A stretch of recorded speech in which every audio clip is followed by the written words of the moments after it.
Leadership is not just about managing people or resources, but it's about guiding and inspiring individuals towards a common goal. Moot Court leaders play an essential role in organizing and leading teams towards success. It serves as an opportunity for students to develop their advocacy skills and gain practical experience in legal proceedings. Welcome to this leadership panel with Moot Court leaders from different universities. I'm your host, Amani Lydia, and we are here at the University of Nairobi, Law Parklands. Without any further ado, let's dive into a panel discussion. Welcome to the University of Nairobi, Faculty of Law, Parklands.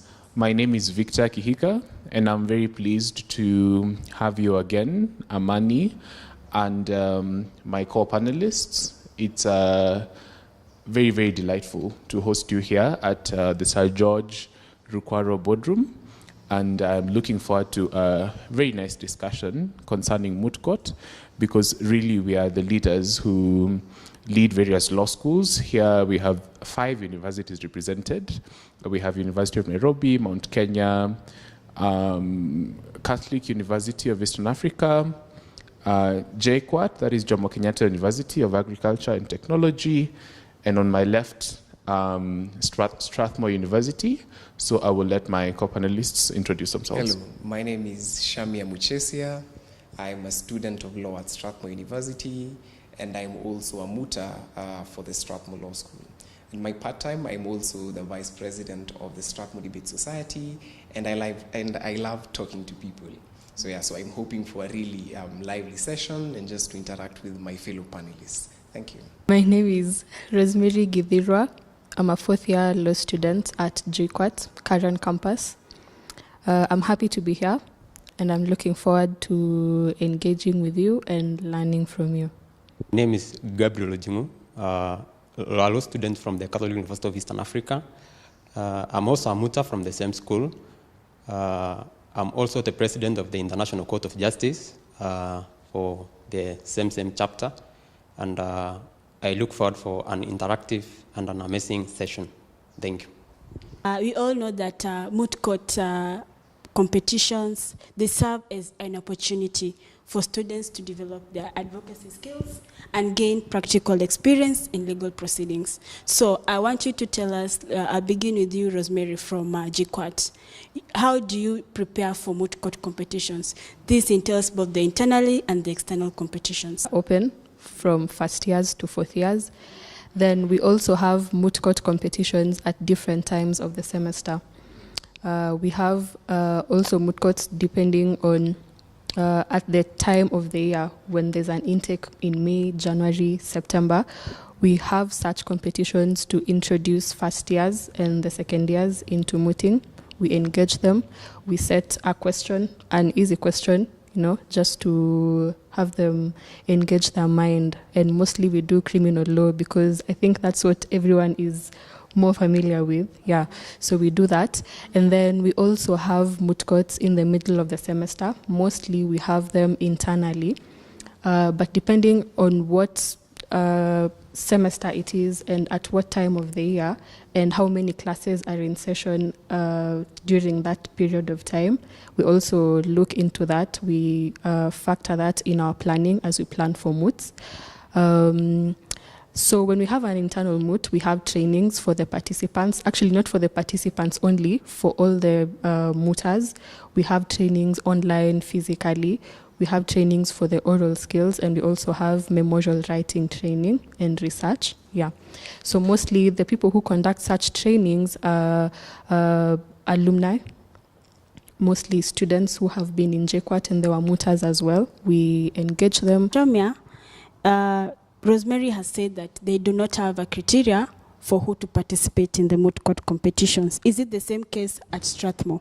Thank you. Nonetheless, I think in Strathmore, Moot is treated as maybe a calling, a respectable culture within the institution of law. So we have students who just come in for their first time, but they have to engage within the internal competition, which is a competition named the Cindy Wakio Moot competition. It is an internal competition, and then from there, we are able to pick the top students to participate and represent the school in external Moot competitions. So I think on our end, it is more of a meritocratic system where we pick people based on how they perform on that internal Moot. Yeah. I want you to tell us for the questions, how do you come up with the questions that are discussed in Moot Court competitions? I've served a year as the president of the Moot Court Society. We now have a new one, Joseph Japit, and also ICJ UN chapter has also elected a new president, Victor Maina, who has taken over from Purity. So at UN, how we set hypothetical questions, of course, the fashion is rather similar to what JQuat and Strathmore do, only a bit of a difference in terms of we have ad hoc selections. So for each Moot that comes up, we have to select a team all over again. But we also have an internal Moot that encourages first year to participate, like JQuat does. But specifically on how we set questions now for all these Moots, be they internal, external, I would say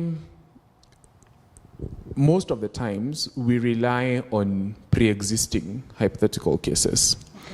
So except for our Moots, like the disability rights Moot, the corporate commercial law Moot, for all these other internal rounds, when we are selecting a team to represent the school, we rely on the question that is for that Moot to hold the internals. Some Moots allow, others do not. So a hypothetical question has to be set up. So when it is time to come up with one, we engage our faculty. So as I conclude, here Moot Court is now compulsory unit that everyone has to do. So we have about 4 faculty members who teach Moot Court. So those are the ones we utilize to set the question. Of course, with the help of the faculty who practice in that area. So if it's children and the law, Dr. Nancy Baraza teaches that unit, so we would engage her to come up with a really solid question. Wow, amazing. Now, you being the president of ICJ at Kenya, at Catholic University of East Africa, take us through how you guys come up with the questions.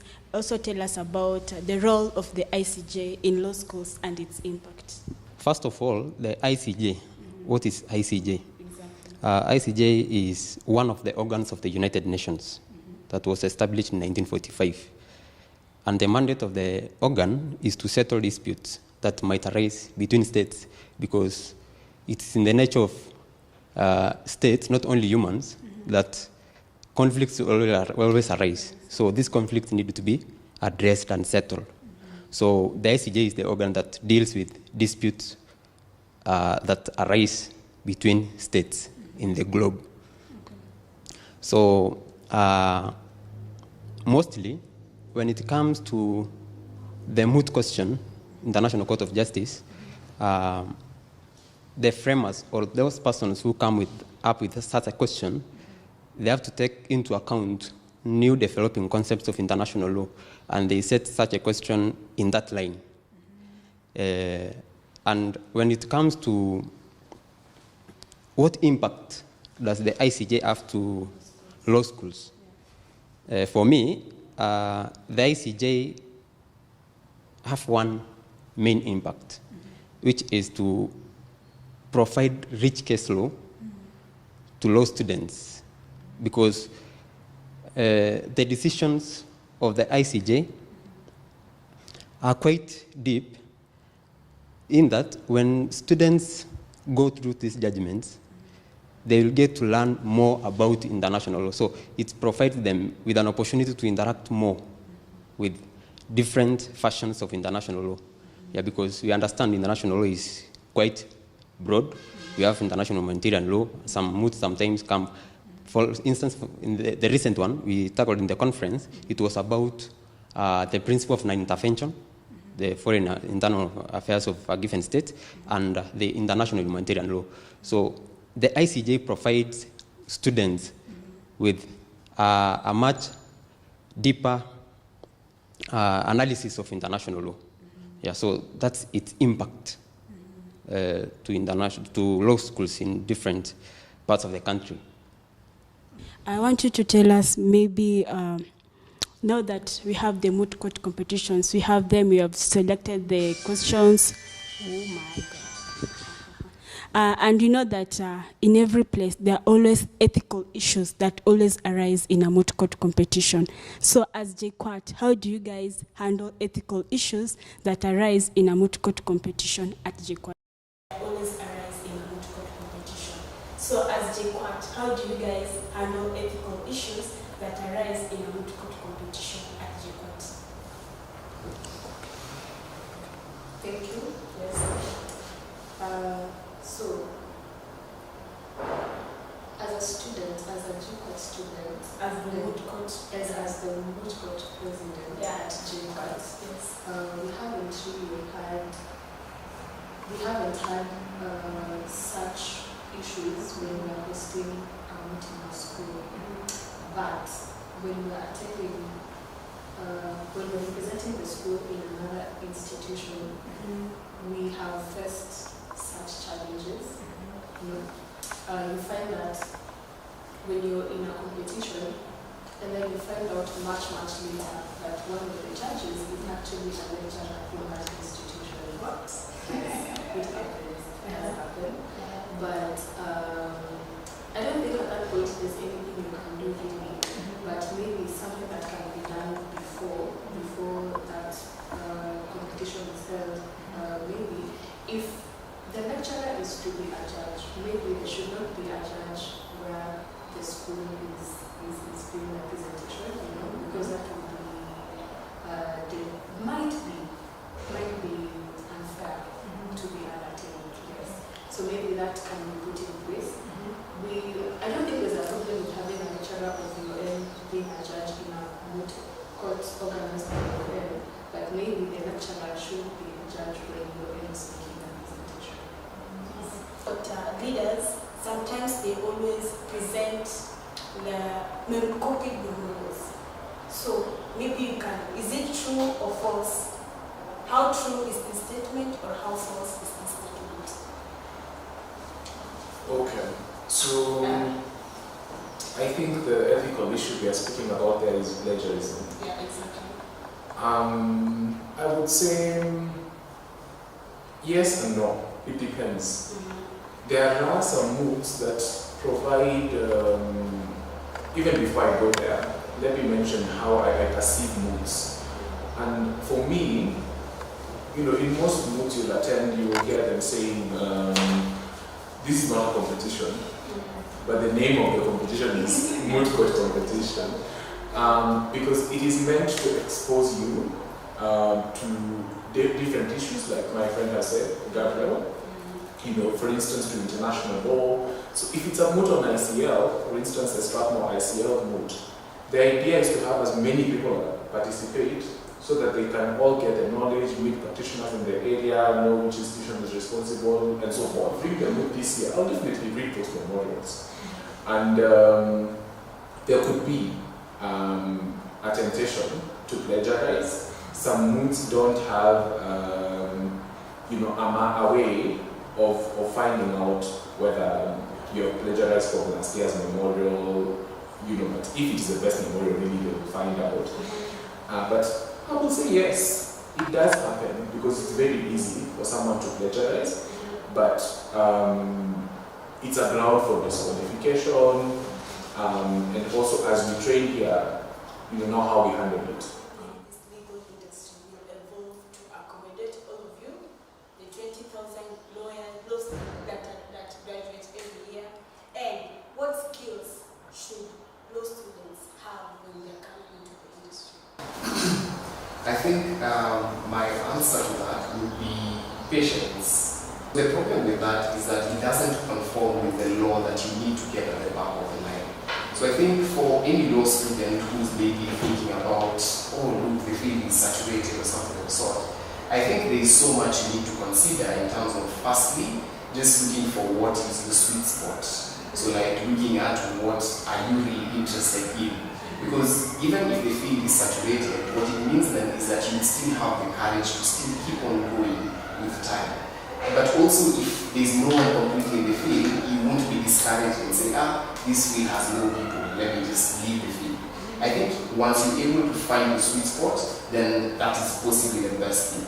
The second thing is just maybe creating value for yourself. If you maybe just look at how the best of businessmen, the likes of Rockefeller and everyone came to be, is you need to create value for yourself as an entity. As a law student, you need to create value for yourself. How do people then see you when maybe they want to interact with Rosemary? They're not just interacting with Rosemary, but they're interacting with a brand, a value within you that they necessarily just appreciate. This is done by maybe things like increasing your ability to maybe read things, trying to interact with new material every day.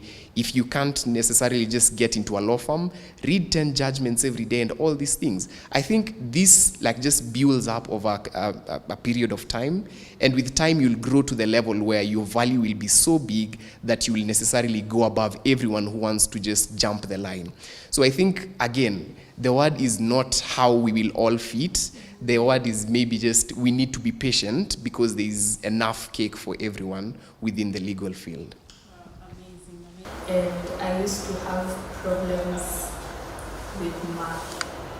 I don't know. I just can't do math. It beats me. So she used to tell me, God never gives you anything too big to handle, and that is always my motto. Every day I wake up, I have a paper or I have a unit. I'm like, it's so hard for me. I remember when I was doing IP, intellectual property, it was quite something, and that was what kept me going. God never gives you anything too big to handle, and that is what I'd like to tell you today. For the lawyers in the making, you can say the profession is, but for some of us we can say such, and others will claim otherwise. Okay.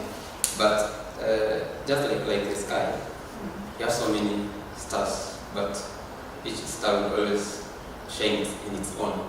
So we will always have opportunities, or our chances in the legal profession. So ours is to be determined, pursue law, do what it takes for one to be called an advocate in Kenya. Not only in Kenya, but even beyond the boundaries. And okay. Yeah. Okay. Thank you so much. Imagine as much as you can, because logic can take you from A to Z, but imagination can take you anywhere you want. I'll give a brief example with myself. When I was joining this institution in 2019, for first year students of UON, we stay at the School of Business, now Faculty of Business. And I used to envision myself as a student leader or just doing something really super nice. By the time I'm getting to 4th year, I'm a top student in my class, I'm doing whatnot, I am looking for internships or interning at a big firm. And to my surprise, in retrospect, what I can say right now, and the other thing I might say, is you will be exactly what you expect yourself to be. And I am now exactly what I expect myself to be. In less than 30 days, I'll be joining a law firm called Denton's, Hamilton, Harrison and Matthews. And it has been my dream since first year. I didn't know how I would get there. If I told anyone, they would be, who will get you there? You're just imagining stuff. So for me, what you expect is exactly what will happen to you. So imagine, just imagine. Okay, I think first of all is to maybe thank you for this interview. and also thank my fellow panelists. It has been as engaging as I thought it would be. I think just to conclude would be to say that regardless of whether the field is saturated or not, I think we as law students have an obligation to critique everything. Don't let the system feed you everything, just critique everything and always be ready to create the value for yourself. I think it's important to have hope and remember that you can be able to impact everyone regardless of where you are. So even at the back of your screen at home, you can still be able to write an article regarding maybe environmental justice, which is able to inspire people. The idea here is that we all need to have hope if we are to end like impunity which exists within the universe. Have hope like Arsenal fans.